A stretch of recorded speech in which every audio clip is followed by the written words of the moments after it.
I got.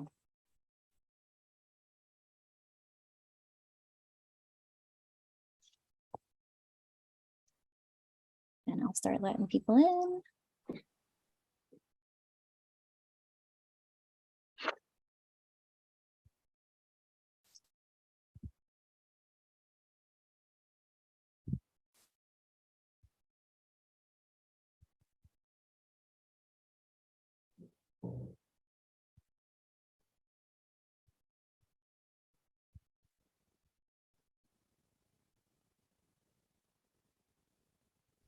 Hi, everyone. Welcome.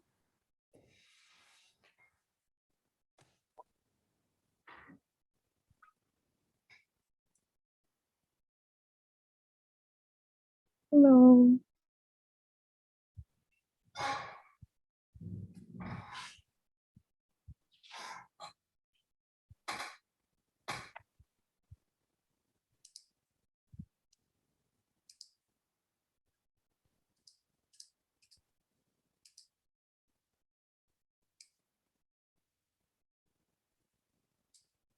Thank you all for joining us on time. We'll wait just a few more minutes to allow attendees to log in. And so the speakers can better understand the audience. Can you all please put your job titles and company in the chat box as you join us? That'd be super helpful while we wait, okay? So job title and company. Let me put mine.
We'll wait just a few more minutes to let some people trickle in.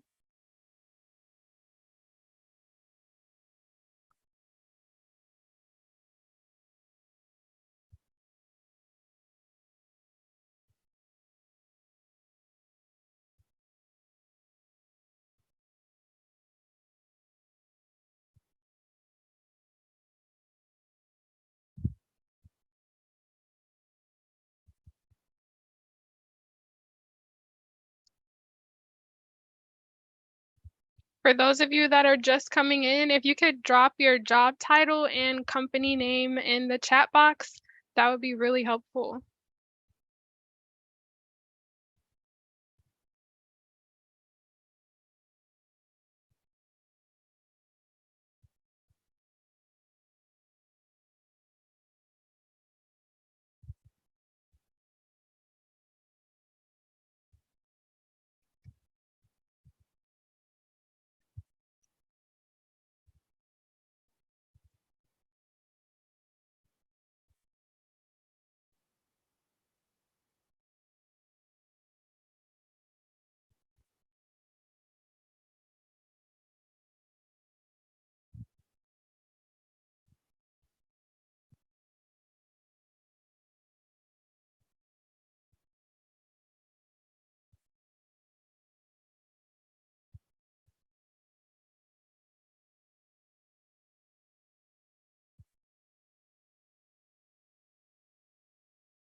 Alrighty, so let's go ahead and get started.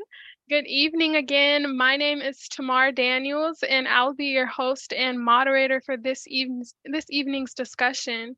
I'm currently an operations associate in the section of general internal medicine at Baylor College of Medicine. And tonight, you guys are in for a treat. This is Nasi's final event for the year. And today, we'll be discussing the impact of artificial intelligence on the future of the healthcare workforce and just really learn about how we can stay ahead of the curve as a community. So, for me personally, I've been with Nasi Houston since early 2021. I was in grad school when I joined the organization, and I've been able to participate in the professional development committee and also recently finished the executive mentorship program. So, Nasi is near and dear to my heart. I love technology and, more importantly, improving the lives of our community. And so, recently being able to learn new things with AI and move through my role, whether it be like, simple Microsoft systems, using AI builders like Power Automate or Power Apps, just anything remotely related to making my day easier and making the, experience for our patients better. I'm all for.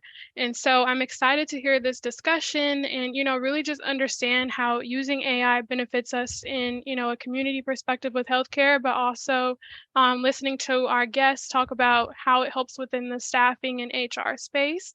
So just a few house rules, everyone. Please mute your line during the presentation unless you're speaking. The preferred method is for you all to ask questions in the chat box. Monet will be helping me, so if you have any questions, please feel free to drop them there. The session will not be we actually are recording the session, so feel free to go ahead and connect with the panelists on LinkedIn or just ask the questions live, but just be aware we have decided to record this conversation. And due to time restrictions, there will be approximately 15 to 20 minutes of Q&A, so be sure to get your questions in early via the chat box. If you would like to ask a live question, just raise your hand and Monet will help me get you all going, and we'll call on you to unmute yourself and just kindly remain muted until your name is called. And then lastly, please complete the survey that we will put in the chat box at the end of the event. We truly, truly value your feedback and we use it to make our events better. So let's go ahead and get going. So I'm going to go ahead and introduce our guest. First off is Benjamin Foster. Benjamin is the CEO and founder of Nursify. Nursify is an on-demand gig economy staffing application for nurses and nursing students interested in working short-term assignments at healthcare facilities. Nursify launched on May 12, 2020. Benjamin is also president of the IMC Culture, a boutique management consulting firm specializing in talent management, leadership development, employee engagement, and diversity and inclusion. Before founding Nursify, Benjamin served as the regional vice president for HCA Houston Healthcare. And prior to joining HCA, Benjamin worked as the Scott Madden Consulting project lead for large-scale HR transformation projects. Benjamin serves as the editorial board of Case Management Society of America. He served as the healthcare committee chair on the Texas Diversity Council Gulf Coast region and is a member of the American Society of Healthcare Human Resources. Benjamin is also an academic advisory board for the University of Houston's Human Resources Management Department, and Benjamin graduated Phi Beta Kappa with his Bachelor of Science from Wofford College and earned his Master's of Business Administration from Goizueta Business School at Emory University. So everyone, welcome Benjamin. And next we have Marcus Sawyer. He rose from a recruiting expert at careerbuilder.com to become a global Fortune 500 executive at the Adecco Group and an executive board member to Microsoft. He's ranked within the top 100 most influential leaders by staffing industry analysts. And also, as the founder of EQ Community, Marcus has activated a community of the top 1% of leaders, which connects executives seeking meaningful work with inclusive firms and ready to cultivate a diverse workforce and community. Marcus also advises private equity firms on DE&I strategies and is featured in publications like Insight Venture Partners, American Express, Recruiter.com, LinkedIn, and Inside Big Data. Last but not least, we have Patrick Udoa, is the COO of Doctor Locums Incorporated. Founded in 2021, Patrick is also an independent IT consultant for healthcare organizations across the US to integrate and implement electronic medical record systems. He has continuously delivered results that led to better patient care, such as management of patient populations, becoming meaningful, useful, compliant, and enhanced interoperability and teamwork between separate healthcare systems. He was previously the Director of Learning and Development at Ackler Solutions and a revenue cycle management provider. In the community, Patrick serves as the Executive Director of the Texas West Africa Chamber of Commerce and the Community Involvement Chair of the Houston, Nigeria Cultural Parade. He also serves on the City of Houston Millennial Advisory Board. Patrick is a 2003 initiate and life member of Kappa Alpha Psi Fraternity Incorporated. So these are our wonderful guests and speakers today. And now we're going to allow each panelist to provide a 5 to 7 minute overview of their platform. And to keep us on time, I'll notify each panelist when they're about 5 minutes into their overview. We'll start with the platform for nurses, Nursify, then physicians, Doctor Locums, and then lastly, the platform for professionals from all industries, EQ Community. So with that being said, I welcome Benjamin Foster from Nursify to begin his presentation. All righty. Well, thank y'all very much for the time this afternoon. And just a little bit more background on maybe the history of Nursify. So I was working with HCA Healthcare in the Houston market back in 2017 when Hurricane Harvey hit Houston and really all along the Gulf Coast there. And my scope of responsibility was Houston, Corpus Christi, McAllen, and Brownsville during that period. And so at the time, HCA Houston Healthcare had about 21,000 employees. 10,000 of them were nurses. And as y'all know very well, during natural disasters, we would go into lockdown procedures or asked, all of our essential staff to stay in the hospital. And so during Harvey, about 2,000 of our 10,000 nurses lost their cars, their homes, or both. And so part of my job coming out of Hurricane Harvey back in 17 was trying to bring in 2,000 relief nurses to allow then our full-time nurses that were in lockdown protocol during the hurricane, some of them 10 days, to go attend to their personal matters. And that's really kind of the birthplace of Nursify.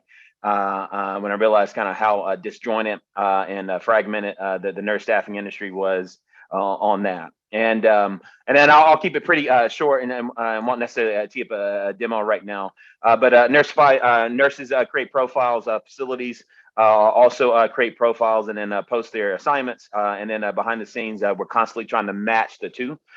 So nurse availability / supply, and then facility demand on that. And very interested to continue the conversation around AI and then how that's going to support the nursing workforce in particular.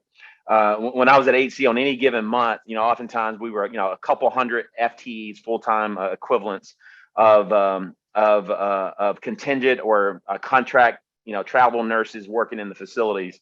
But we also had a couple hundred of our full-time nurses that were not meeting their full-time 36-hour obligation. And so oftentimes it was just a mismatch of where we had demand, where we had need, and then the nurse availability.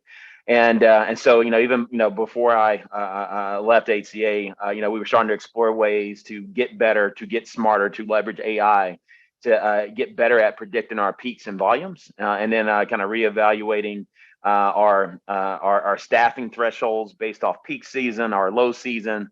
Do we staff our core workforce to the peak or the valley, right? On that, and then with Nursify, just see it on a completely different scale now, because on our platform, nurses set their own rate, they set their own availability, and same thing with facilities. So very interested to hear all the questions and all the rest of the information. And again, thank y'all for the time this afternoon for Nursify to share a little bit of our story. Awesome. Thank you, Benjamin. Now we'll welcome Patrick to speak on behalf of Dr. Locums. Good evening, everybody. First of all, thank you for joining. I know it's holiday time. It's hard to get people around this time and holiday events and family and stuff going on. So thank you everybody for joining. As I said earlier, I'm the COO of Doctor Locums Incorporated, founded in 2021 by 4 healthcare professionals. We all worked in different various areas of healthcare, and we kind of saw a need. Pretty much we're a locum tenens physician staffing company, and we pretty much saw a need of a better way to kind of help organizations and healthcare facilities find providers to come staff some of their needs.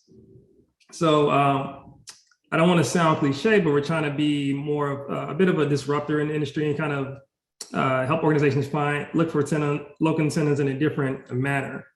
And so what I'll do is is it okay? Can I go ahead and share my screen? I'll do a brief demo to kind of give you an idea kind of our platform. Yes, go ahead. Okay.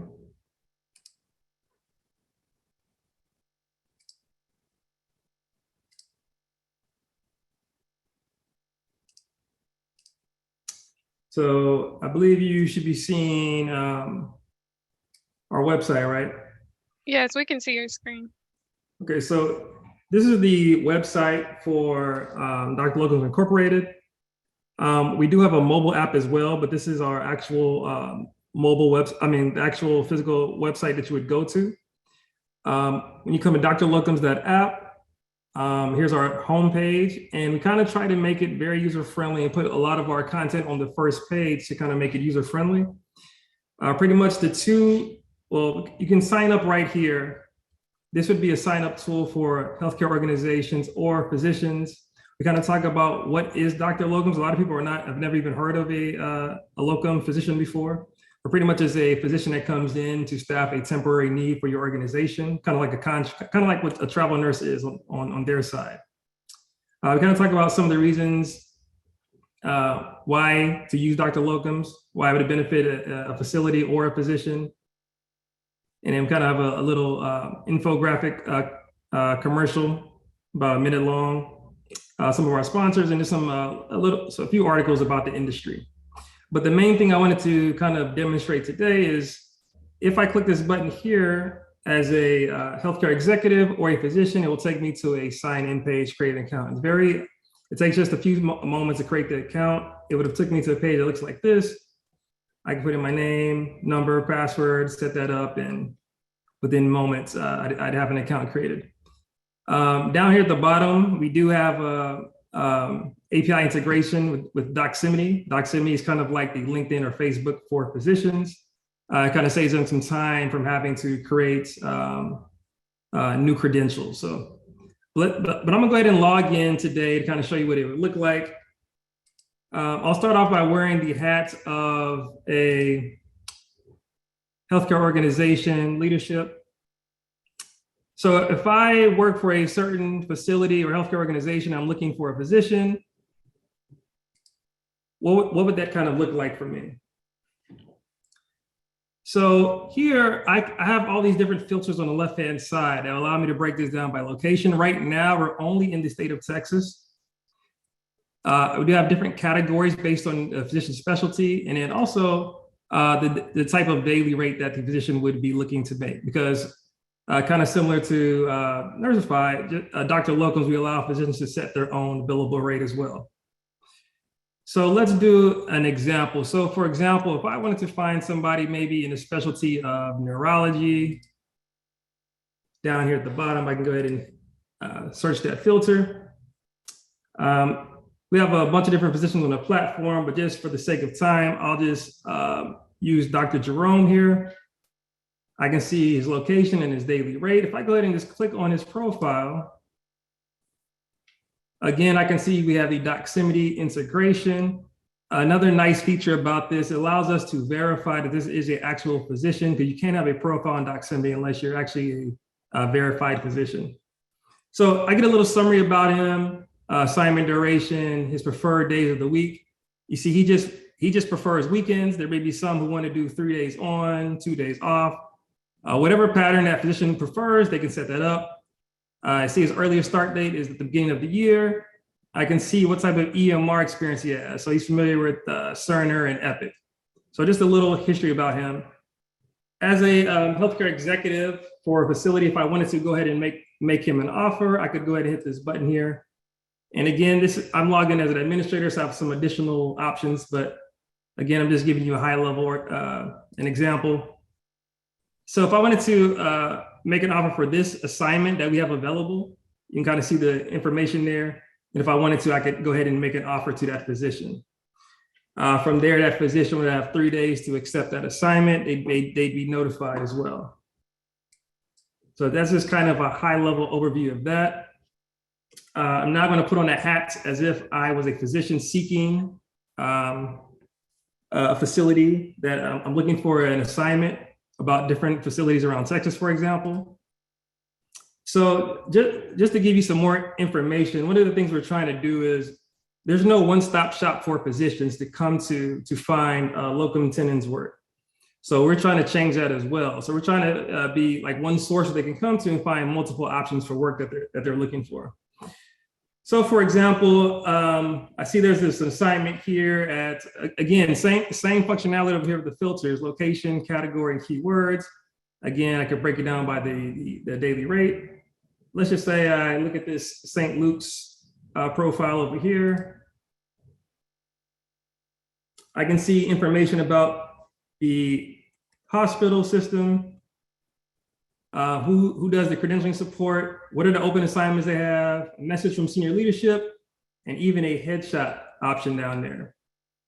For example, I wanted to look at the neurology assignment, I could click on it, and this gives me a little bit more information about that. 24-hour call coverage, 2 to 3 ER consults a day, possibly. I can see the location of that. And of course, I can see the daily rate for that call coverage. And if I needed to, I could apply now. And here's where the physician could put their name, their email address, and they should have their resume already uploaded to their profile. But if they had a different resume, I could hit select file and it would allow me to upload that one. I could apply. And then from there, that healthcare facility would have a week to respond. So it's a pretty, even from the admin side, it's pretty user-friendly, pretty straightforward. But I just wanted to give you kind of a high-level overview of kind of what the platform looks like. Awesome. Thank you, Patrick. Next, we'll be hearing from Marcus from EQ Community.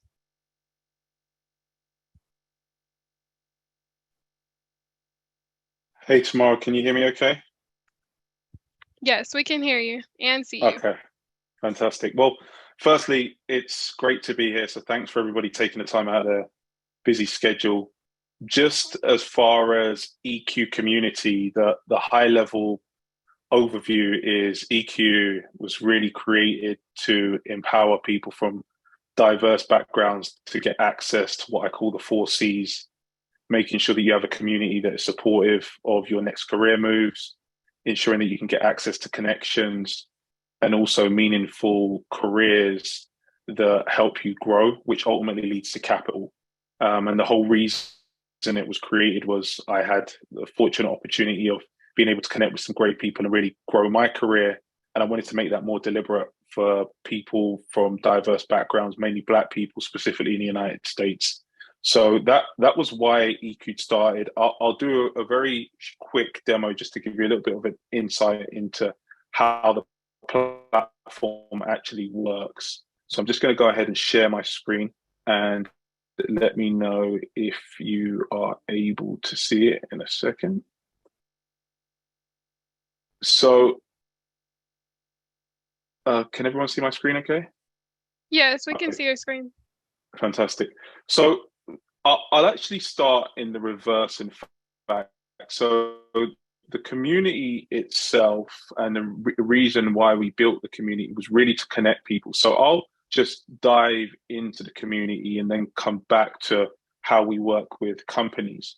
But the point of the community is ensuring that people with like-minded views who are professionals have opportunities to connect. So as you can see, Monet has popped up on here first, but the whole idea of the community is to give people that really connective tissue for you to learn together as a group. So everybody typically starts on a discovery section to discover what they're interested in. So it's a cross between business and social, and you can decide what rooms you want to be in and what topics that you want to follow. So there's everything from you just want to connect, wealth creation, DE&I, or referrals, or arts and culture. And people come into these specific topics, and we're actually doing a significant software update today. And part of that is to empower companies in order to get access to this space so they can provide their own communities. But everybody on the platform will have their own profile. So because Monet's online, as am I, I'll just give you an example. She has put her profile, a bit about her, but she's also a bronze. She has a bronze badge because she referred 9 people. So it's a referral-based platform that brings people into the community, and then she follows these rooms into crypto, supership. And inside of the rooms is where we place the opportunities. And those opportunities are where we partner with companies that want to post opportunities inside of those rooms. And so the whole idea, again, is ensuring that people can connect and get access to high-paying roles. So there's a role that we just had posted for Amex. It's a high-paying position and role. And then at the bottom there, you'll just be able to submit your member application. We take that into the back end of our system. We then rank that candidate and then provide introductions to the clients that we support. So everything is, again, based around ensuring that people can get connected. You can have conversations with peers that are interested in similar things to you. We also host a lot of events as well. So we host monthly member meetings. We host some physical events. We let our members also post events that they're working on as well. And as you can see, in the last kind of year or so, we've been hosting a fair amount. There's a ludicrous after party that we've done. There was a story of Michelle Nichols, one of the first Black women that went into space. And we had kind of a round table on that, and people attended all of these different types of events. And that was in person. And Alex is probably another good example of somebody. He runs, I think, 80% of capacity at AWS. He's a senior exec leader. He's a gold member. So he's referred all these people into the community to have other people connect. And the other part of the platform is, with regards to companies, we partner with organizations that want to build their own communities inside of EQ. So maybe you're a staff in a recruiting firm, or maybe you are a big employer and you want to have a space where you can keep people engaged. So my background was recruiting, so we started on a recruiting piece more generally, but then we felt, hey, do you know what? We can give companies access to what we've done in the playbook to help them build their communities for their specific niche. So we're partnering with a lot more staff and recruiting companies as well as direct employers to help them build their own corners inside of the community. And the ambassador program is a big part of what we do. And so if you do want to join or you want to be part of the community, you can apply to be part of it. And we have many people that are referring folks inside of the platform. So that's the members' view. The service that we provide to companies, and you'll see some updates, is really ensuring that we can provide simple ways for you to get access to talent. That's the high-level overview. And how we do this is you will post your positions, we'll match you to some profiles, and then we generate referrals through the community. And then we have a larger base of them. I'll just a little bit further. We've predominantly been focused on roles over 100K in salary to help people get access to meaningful roles, so mainly leadership positions. And as we move forward and partner with more staff and recruiting firms, we'll be doing some more of the contracting roles and roles that they want to really help support them to build an engaged community.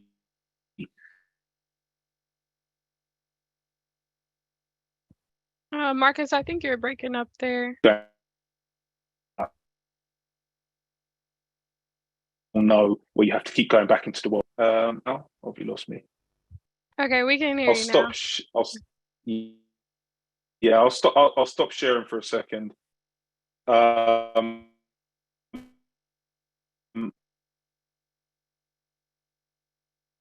Okay, let's go ahead and Oh, go ahead. Managed to catch Marcus, you're breaking up there. the majority of EQ. Okay. All righty. So thank you everyone for, sharing your platforms. And first of all, congratulations to all of you, especially as Black men in this community, using your experiences to, make platforms that not only connect people, but services. And I'm just so excited to continue this conversation. We're going to go into some questions, and I know we've talked about what you're doing now, but we'd love to know a lot about, your journey and how you arrived to where you are today. So everyone, as we're having these conversations and asking these questions, please do not forget that you can drop questions in the chat box, and at the end we'll have a Q&A. So if you feel like you forgot something, write it down and feel free to ask at the end, okay? So just to get started, I'd love to hear you all briefly describe your career journey, and we'll kind of go in the order of Benjamin, Marcus, and Patrick. So just kind of tell us a little bit about, where you started and how you got to where you are today. Got it. Well, thank you for that. And my undergrad major is in biology, and I was actually a CNA for 3 of the 4 years that I was in college, and had every aspiration to be a physician. But as a CNA, realized that providing direct care probably was not the right move for me, and so from that, coming out of undergrad, really went more down the kind of business path, and worked for a consulting firm, went back to business school, and got into really healthcare consulting, management consulting, and did that for about 10 or 11 years, and was very, very fortunate to work with really the biggest organizations across the country. And then HCA Healthcare was my biggest client, and my second biggest client was Kaiser Permanente on the West Coast. And so I got a chance to really kind of see, firsthand from a management consulting standpoint what they were doing. Then there was an opportunity that opened up to work full time, and I have a bunch of kids. So I have 4 sons, and I had to get off the road a little bit and transition over to the role working with HCA and as the regional VP of Human Resources for one of their 14 business units in the Texas market. And again, really, they're just a completely different view and perspective when it comes to staffing, particularly for nurse staffing, which is such a big component of healthcare staffing altogether. And then kind of fast forward is I've always I had a little bit of entrepreneurial bug it, but never pursued something as heavy as this. And so then transitioned out of HCA in early 2020, before the pandemic, actually, right, to make a full run at Nursify and to build out the platform. And now we're here today, right? So it's been just fascinating, scary throughout the process, right? And learned a whole lot. And even though I went to business school and and did all that, there was so much about being an entrepreneur that I had to learn still, particularly raising capital, and have enough money and all of that. So it's just it's been a very fun, interesting ride, but again, no regrets. And what really kind of keeps me energized is how can we improve healthcare into the future, right? And so, I mean, we're all working on our platforms, trying to get them solid. But how can we really make the care that's provided for all patients across the country, but particularly for Black and brown patients across the country? And we think we have an opportunity to do that, and really want to kind of be known as a staffing organization that can really put providers in the right place at the right time.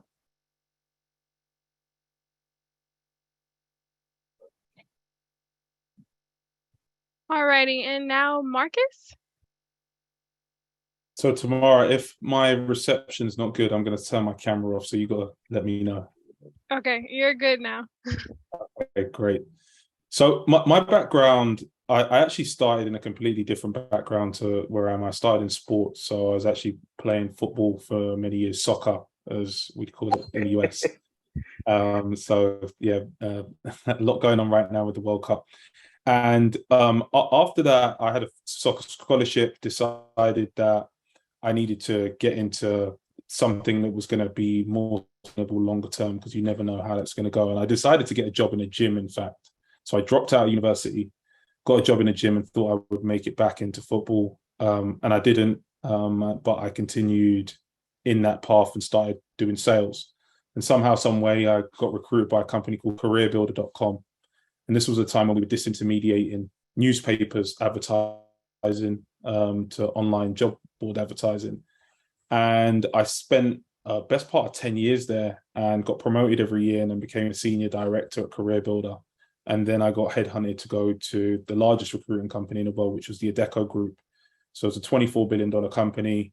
I was the global head of digital innovation for the group. And I've spent about 630 million in building, buying and investing in companies. And that was after dropping out of university. And after done that, I operated some of our businesses as CEO within the Adecco Group, spun some of them back in, bought a few more companies, and then said that it's now time for me to set something up and help people understand that you can have a path that might not be a straight path, but also get access to the same opportunities that I did. Because I came from a place in England where not many of my friends had on a similar path to me, but I had 50% of my family in the US. Some were in Atlanta, some were in New York, and we kind of kept in touch. And I saw a huge opportunity out here to try and help more people get access. So for me, the whole purpose around EQ is to really help our people thrive by getting access, as I mentioned, to those opportunities and connections. So that was the reason why I decided to build it and take that path in doing it. Awesome. Thank you so much for sharing, Marcus. Patrick? Yeah, I'll try to summarize mine. I used to I had a background of working in medical educational sales, and then also I had a background working in IT help desk area.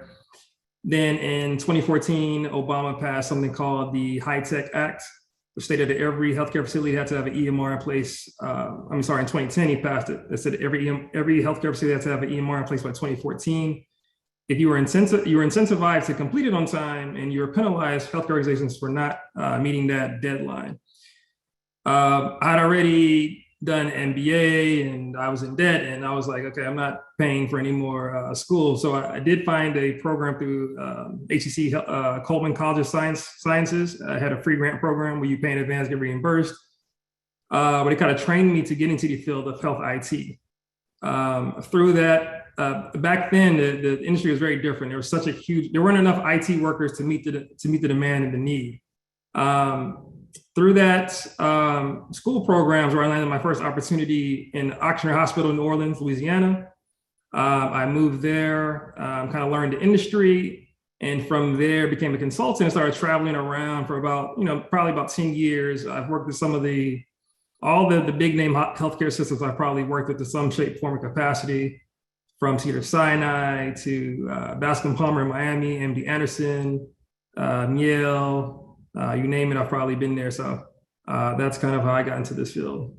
And it's, like I said, I appreciate these types of spaces. And to kind of piggyback off what Benjamin said, healthcare is changing. And, a lot of us, we do come with new ideas.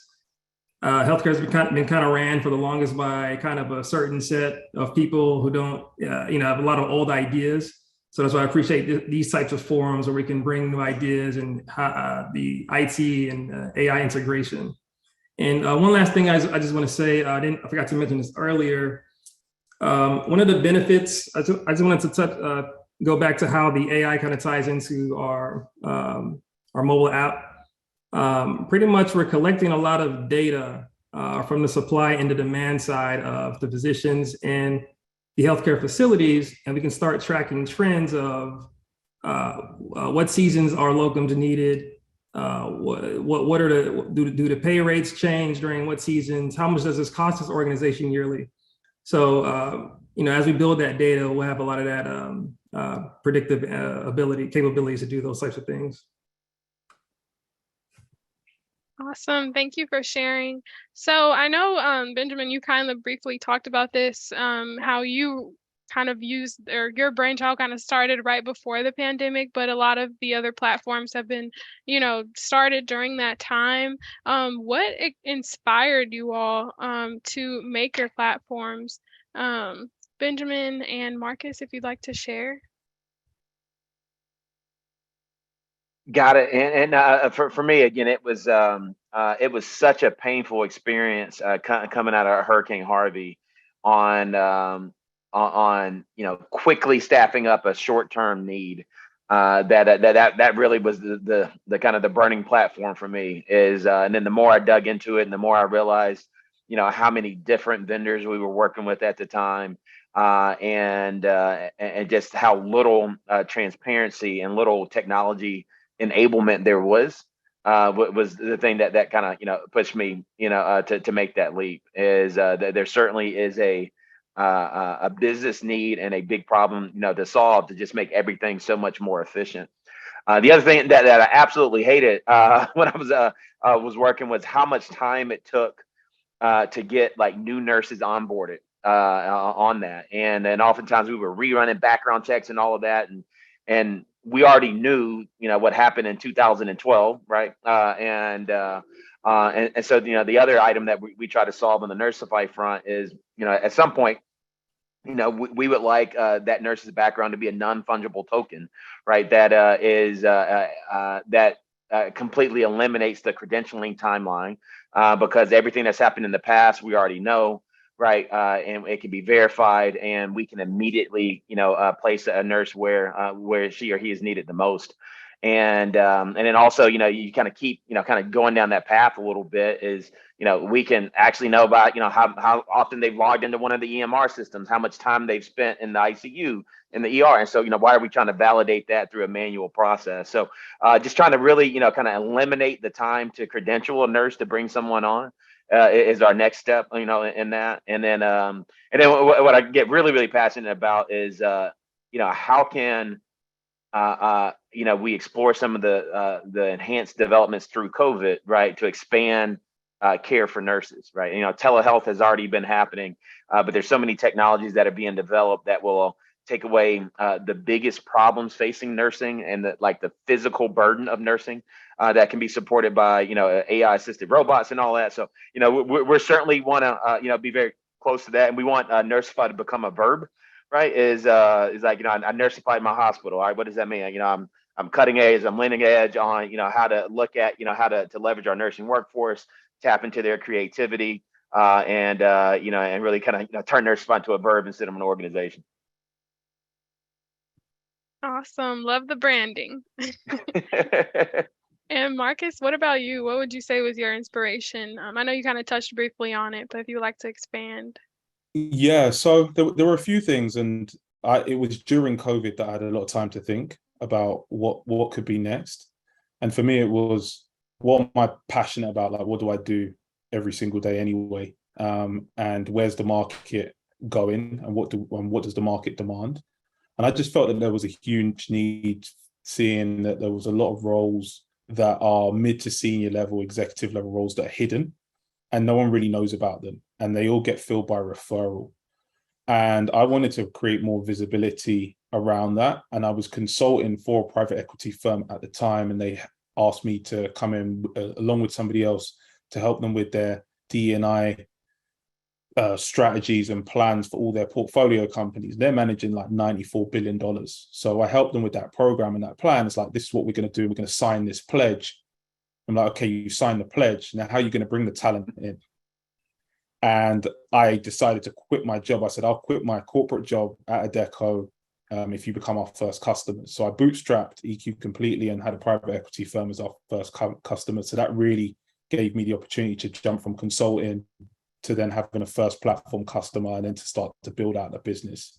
But it was really saying that I wanted people to start taking action and jumping in and making sure that that could happen and removing the excuses. So that was one of my motivations. Awesome. And I know that leap can be scary with startups, so congratulations on your success.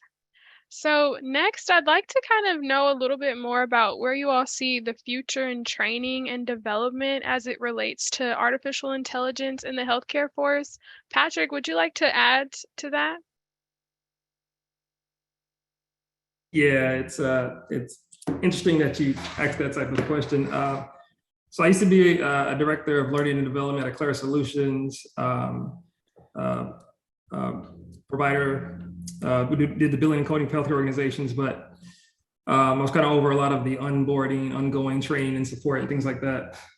And one of the ways where I see it training is, I mean, the healthcare changing for one is a lot more interactive e-learnings. You know, if you can reduce onboarding time through AI, that can save the organization a lot of money.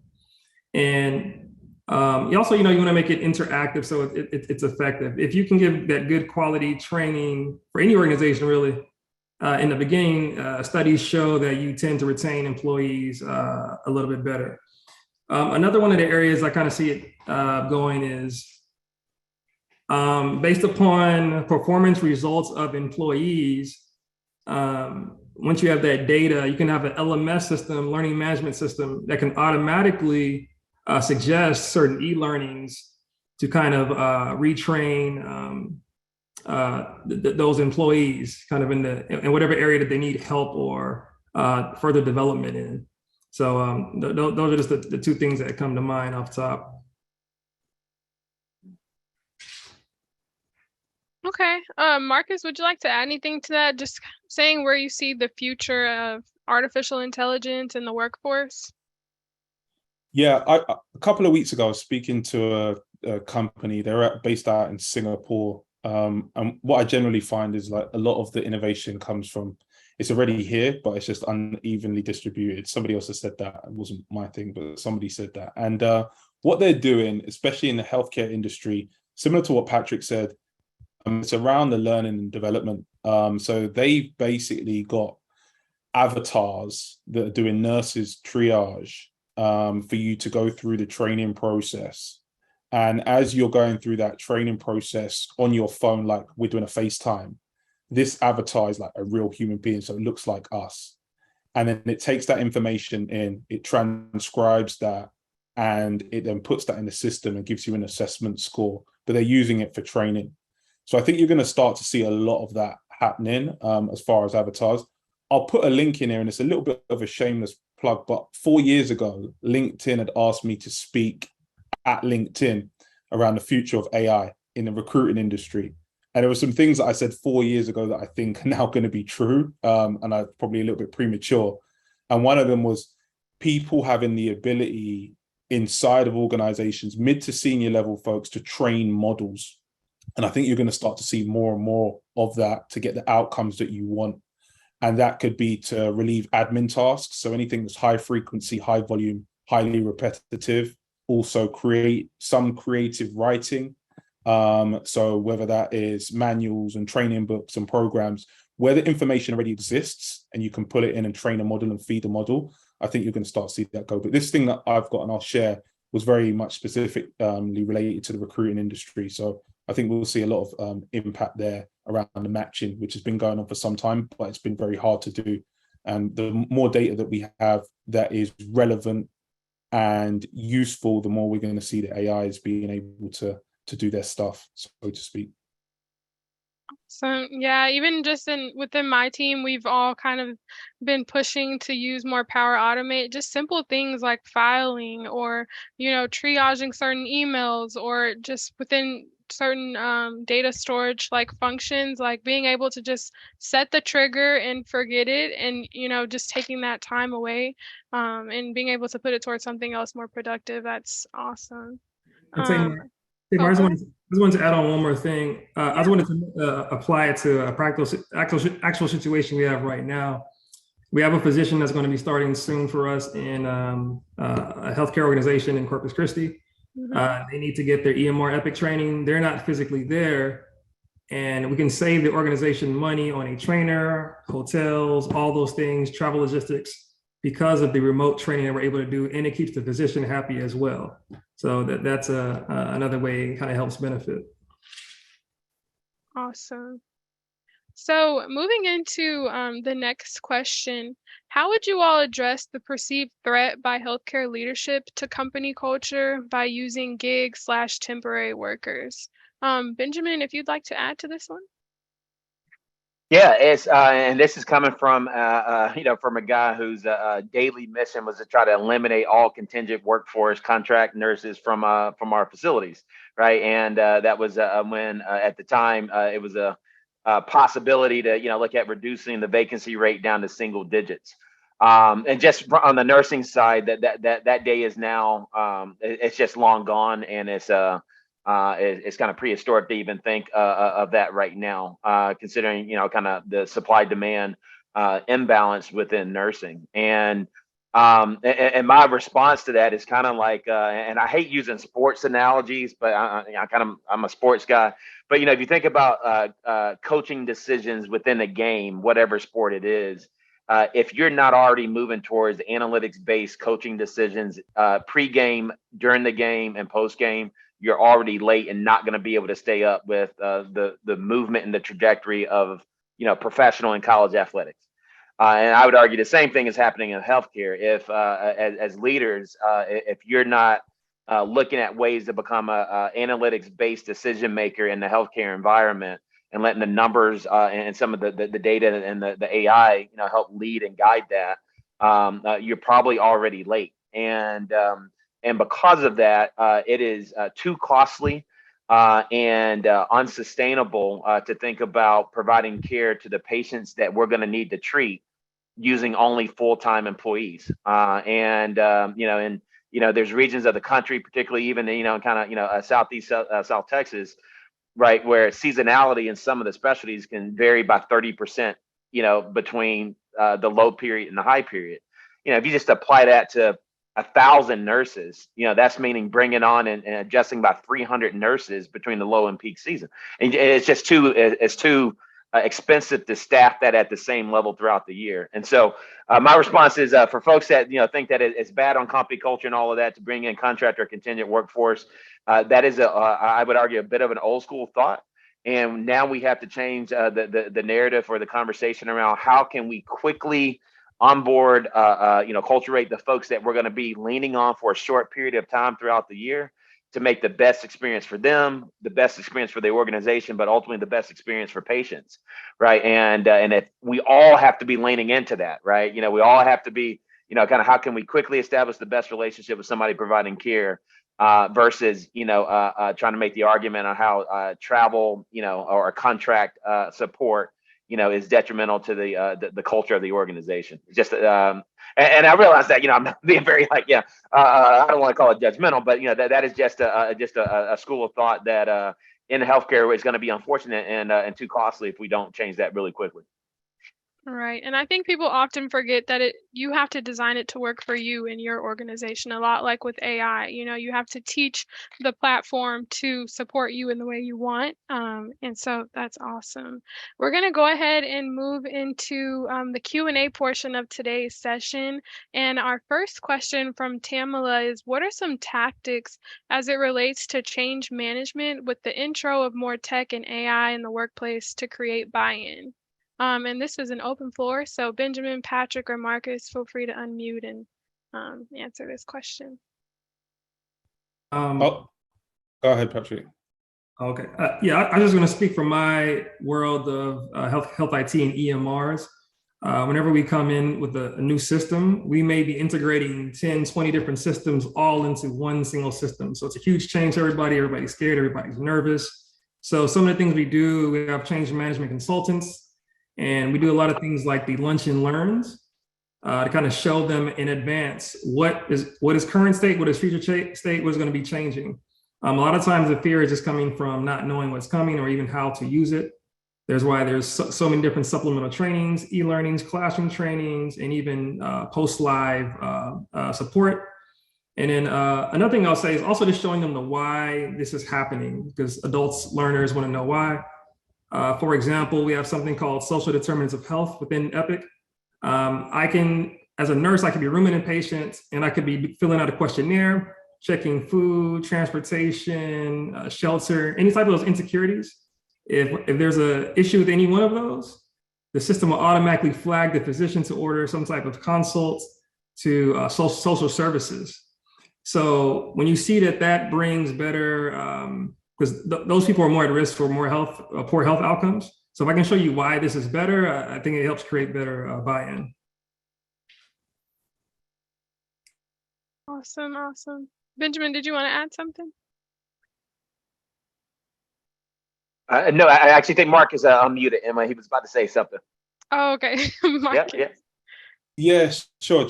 So when I was doing digital transformation at Adecco, it was similar, because some of that was us bringing in AI, and what we found, and tactically, you've got to bring people along the journey, and how you go about doing that is giving them a clear perspective on what their job is today and what it could be like in the future. And I think a lot of the times we focus on the role that you had when you first got hired, which was like 5 or 6 years ago, and your roles change and people don't get an updated job description or spec. And to kind of Benjamin's point, and this is why I actually think contract gig work is a good thing for organizations, because it infuses that change and you get an outside perspective that can start to see things slightly differently and add to your culture versus taking away from it. So I think embracing that is important, and actually treating your internal teams like you would treat good onboarding for the next projects, making sure people are aware of what's coming next really early, and great communication, I think. And you can do it in person or online, but making sure people are constantly updated. And the last and final thing I would say is you're really powerful if you leverage the crowd inside of your company. So if you can get the ideas actually sourced from people inside, they feel like they're part of that change and that journey, and that goes a long, long way. So creating forums in order to do that and letting people voice and share their ideas, I think is key. Awesome. Thank you all for sharing. And just one quick piggyback on that, what Marcus is, that is such a key point on the kind of the crowdsourcing of the change. And I would argue if healthcare organizations aren't intentionally making the decision to have someone responsible for teeing up what are the latest trends, what's happening, and crowdsource that, weaving that into agendas of, routine meetings or monthly touch points. If you're talking about the numbers, talk about innovation, right? On that, so you can kind of crowdsource a little bit of the change in direction that healthcare is going. Awesome. Yeah. And even just building that into, your strategic goals within an organization, having those work groups dedicated to, thinking of ways to change within. Don't forget to drop your questions in the chat box, guys. We have a few more minutes. But my next question for you all would be, how would you describe the future of healthcare with the increased use of predictive analytics in patient care and in impacting outcomes? Patrick, would you like to answer that one? Sure. So in my world, I see this supposed shift to preventative medicine. Because as you see what happened with COVID, we weren't prepared, and we ran out of space and things like that. So a lot of healthcare organizations now want to only bring in severely sick people and do what they can remotely. I've even seen this partnership with Epic and I believe it was Tesla, where there's this medical card that can come to your house and assess you. But anyway, we now have tools where if I'm a physician, I can immediately run a report to see how many patients over the age of 50 that are male, that are of this race, haven't been in for a visit the last 6 months, that have a hemoglobin score of this. I can pull that data immediately and immediately order a referral, a follow-up, send a letter to those patients if I feel they're at risk of something. So we're trying to move towards preventive medicine, catch things before they happen. And what I see even in the future now, a lot of tools, because right now there's a lot of tools you have to go to somebody to gather that data. But now I see that placing that more in the hands of every end user, regardless of what area you work in. You can now start to run those data and that type of reports for yourself. Awesome. And then the last question for today would be, how would you advise candidates to leverage your platform and others for exclusive career opportunities? Marcus, if you'd like to answer that one first. Yeah, sure.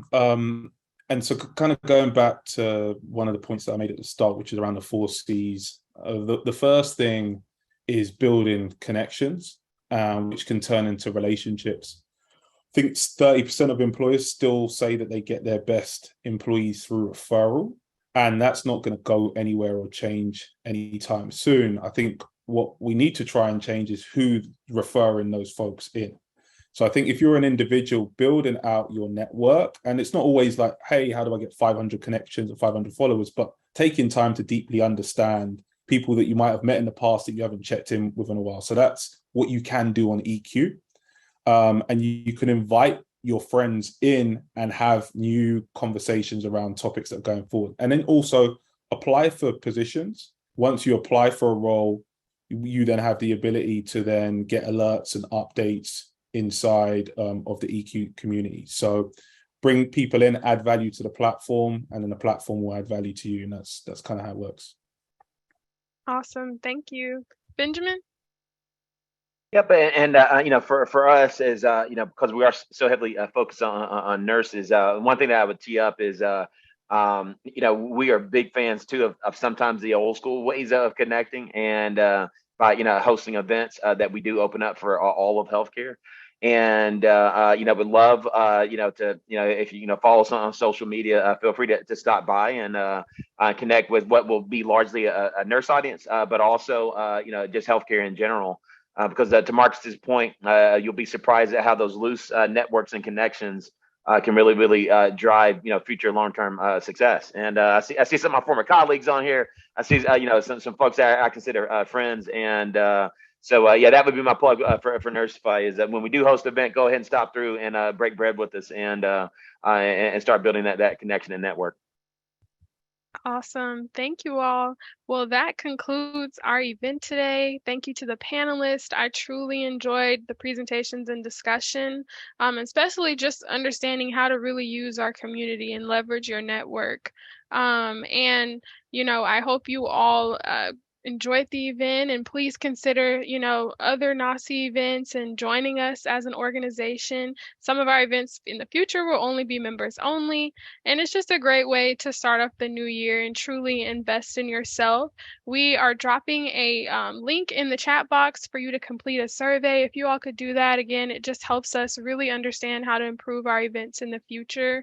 And feel free to check out their websites. Monet dropped all the websites in the chat box, and consider using them for your organization. So if y'all don't have any other questions, happy holidays and happy new year. Bye, guys.